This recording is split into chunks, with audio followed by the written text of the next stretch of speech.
Hello everyone, welcome to my channel nursing Sakhi. जी हाँ, आप देख रहे हैं नर्सिंग सखी चैनल को, जिसमें वीडियो होती है नर्सिंग यानी मेडिकल से जुड़ी हुई बातें और माताओं बहनों के स्वास्थ्य से जुड़ी हुई वीडियोज होती हैं। गर्भवती महिलाओं से जुड़ी हुई हमारे चैनल पे वीडियो है और नवजात बच्चों से जुड़ी हुई वीडियो हमारे नर्सिंग सखी चैनल पर आप देख सकते हैं। आज की इस वीडियो में हम बताने वाले हैं कि जैसा कि मैंने प्रधानमंत्री सुरक्षित मातृत्व अभियान यानी PMS-D के बारे में आप सभी को बताया था, जिसमें मैंने बताया कि अगर आप प्रेग्नेंट हैं तो किस तरीके से आपको अपना सफ़र शुरू करना चाहिए।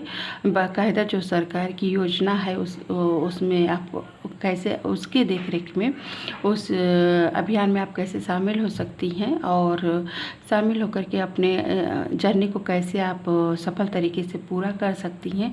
उसके बाद आता है कि आप जननी सुरक्षा योजना के बारे में मैंने अपने सभी माताओं बहनों को बता दिया है। इसके बाद हम आज बताने वाले हैं और जननी सुरक्षा योजना का जो फॉर्म होता है आप उसके बारे में आज के इस वीडियो में हम बात करेंगे।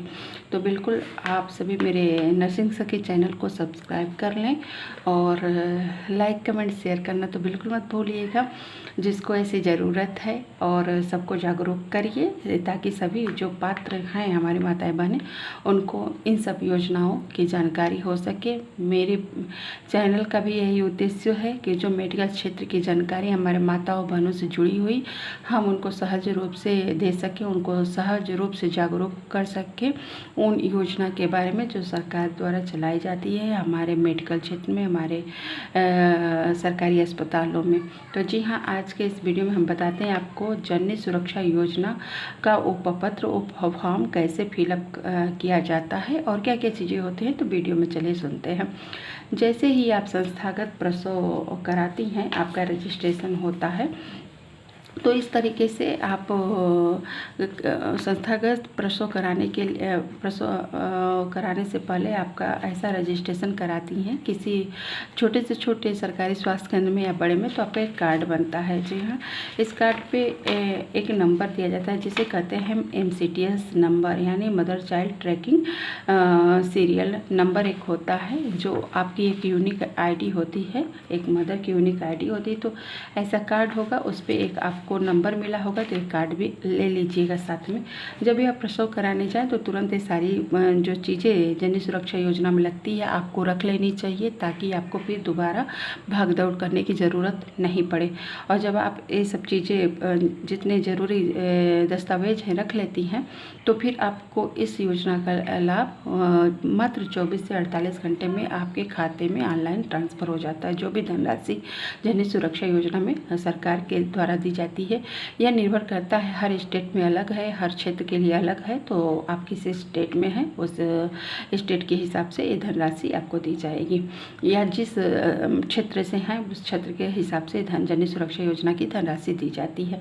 तो चलिए जानते कि इस फॉर्म पे सीधे सीधे ही लिख दिया गया है केवल कहाँ लागू होता है इस योजना का लाभ, इसकी धनराशि मिलती है संस्थागत प्रसव। जी हाँ, जब संस्थागत प्रसव का मतलब इंस्टीट्यूशनल डिलीवरी यानी कि सरकारी स्वास्थ्य केंद्र पे आपने आकर के और अपना प्रसव कराया है, सफलतापूर्वक प्रसव कराया है, तब एक क्या होगा वहाँ पे, यहाँ इसी फॉर्म में लिखा है, देखिए ANM HB और स्टाफ नर्स के द्वारा ही भरा जाएगा। जी हाँ, ये फॉर्म जननी सुरक्षा योजना आपको भरने की ज़रूरत नहीं है। जैसे आपका प्रसव होगा वहाँ पे संबंधित स्टाफ मेडिकल के जो हैं वो इस फॉर्म को भरेंगे और उसके लिए आपको उनका एक कार्ड ज़रूर लगेगा। तो इस कार्ड को, MCP कार्ड को ज़रूर साथ ले आएँ। यहाँ एक नंबर होता है MCTS नंबर, वो भी इस पे लगेगा। और आपका अगर ये दे देते हैं तो आपसे कुछ भी पूछना करना ज़रूरत नहीं पड़ेगी स्टाफ को, क्योंकि यहाँ पे आपका सारा सब कुछ लिखा हुआ है, आपका एड्रेस होगा, मोबाइल नंबर, सब कुछ है, आपके जन्म का विवरण, तो यहाँ से इस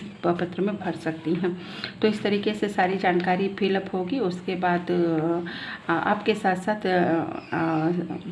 साथ जो आशा जी आती हैं उनको भी उस एरिया के हिसाब से, शहर क्षेत्र से केस है उनका और ग्रामीण एरिया है, दोनों में अलग अलग धनराशि जननी सुरक्षा योजना की दी जाती है, तो उस हिसाब से प्रोत्साहन राशि उनको भी मिलती है।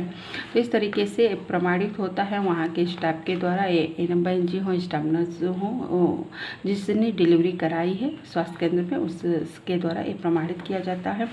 और इसके साथ ही आपकी इसमें कोई फ़ोटो नहीं लगती, वो यहाँ पे देखिए लिखा हुआ है, तो इसमें कोई फ़ोटो की आवश्यकता नहीं है। आवश्यकता किस किस चीज़ की है, आपके बैंक खाता की फ़ोटो कापी आप लेते हैं, अपने पासबुक की फ़ोटो कापी लेकर के ज़रूर आइएगा। और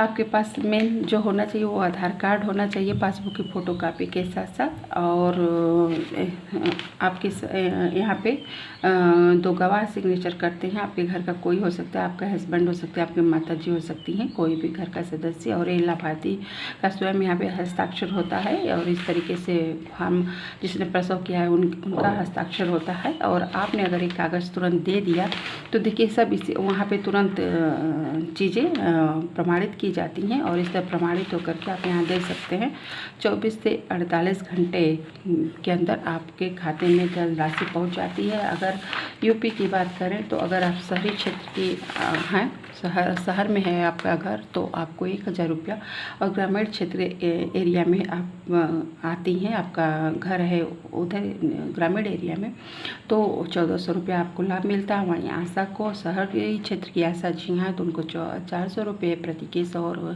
ग्रामीण क्षेत्र की आशा जी को 600 रुपये प्रति केस है।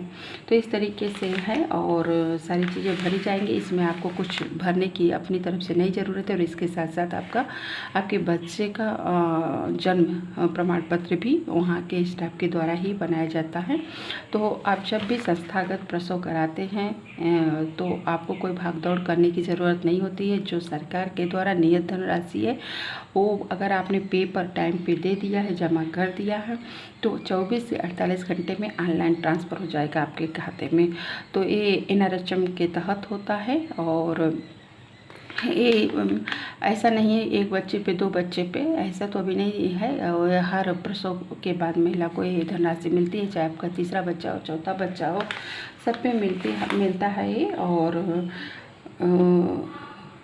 कुछ ऐसे भी अस्पताल होते हैं जो सरकार द्वारा, प्राइवेट संस्थान होते हैं जिसको सरकार चिन्हित की रहती है, उसको मान्यता दी रहती है, उसको रजिस्टर की रहती है। तो अगर ऐसे जानकारी करके अगर आप ऐसे प्राइवेट संस्थानों पर भी कराते हैं जो सरकार के द्वारा, सरकारी अंडर में है, सरकार के द्वारा उसका रजिस्ट्रेशन किया गया है, तो वहाँ भी ये सुविधा कुछ चुनिंदा अस्पतालों पर सरकार देती है कि आप वहाँ प्रसव कराते हैं तो वहाँ भी आपको ये जननी सुरक्षा योजना का लाभ मिलती है, धनराशि मिलेगी।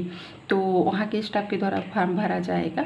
तो इस तरीके से जननी सुरक्षा योजना के बारे में हमने बताया, लेकिन ये योजना का लाभ आपको तभी मिल पाएगा और जब आप सरकारी स्वास्थ्य केंद्रों पर, चाहे वो डिस्ट्रिक्ट हॉस्पिटल हो, मेडिकल कॉलेज हो, CSC हो, प्राथमिक स्वास्थ्य केंद्र है, उस पर आप डिलीवरी कराते हैं।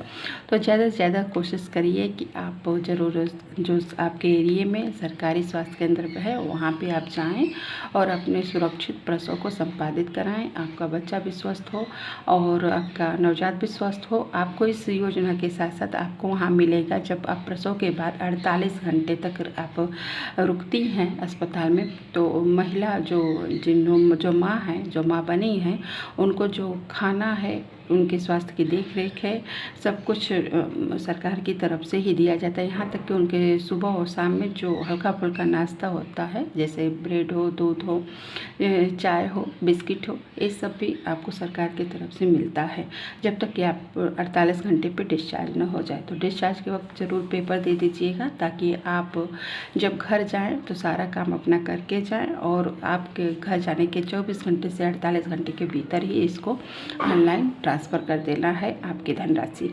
तो इस तरीके से सब केंद्र सरकार की योजना है जो 2005 से चलाई जा रही है, आप ताकि प्रोत्साहित किया जा रहा है कि सभी जो माँ बनने वाली हमारे देश की गर्भवती स्त्रियां हैं वो इधर उधर नहीं जा कर के, बल्कि ट्रेंड जगह जैसे सरकारी अस्पतालों में कराएं, ताकि उनके बच्चे से संबंधित कोई खतरा है तो दूर कर सके हम समय रहते। और प्रसव के बाद भी अगर कोई 48 घंटे तक इसीलिए रोका जाता है ताकि हम उनको अगर प्रसव के बाद भी दिक्कत है तो उसकी भी केयर कर सकें। तो आज के वीडियो में बस इसी की जानकारी थी, जननी सुरक्षा योजना के बारे में। आप अगर नर्सिंग क्षेत्र से, मेडिकल क्षेत्र से आप कुछ भी जानकारी चाहती हो तो आप मुझे कमेंट करके पूछ सकती हैं। और भी कोई चीज़ की मेडिकल से संबंधित वीडियो आपको चाहिए तो आप वो मुझे कमेंट कर सकते हैं। और बिल्कुल आप सब भी बताइएगा किसको जननी सुरक्षा की योजना की धनराशि अब तक मिली है। और एक बात है कि जननी सुरक्षा योजना में और किस तरीके से हम धनराशि को बढ़ा सकते हैं उसके बारे में हम अगले वीडियो में आपको बताएंगे। तब तक के लिए have a good day, safe birth. और मिलते हैं अपनी ऐसी ही एक छोटी लेकिन इन्फॉर्मेशनल वीडियो के साथ। तब तक bye bye bye, have a good day.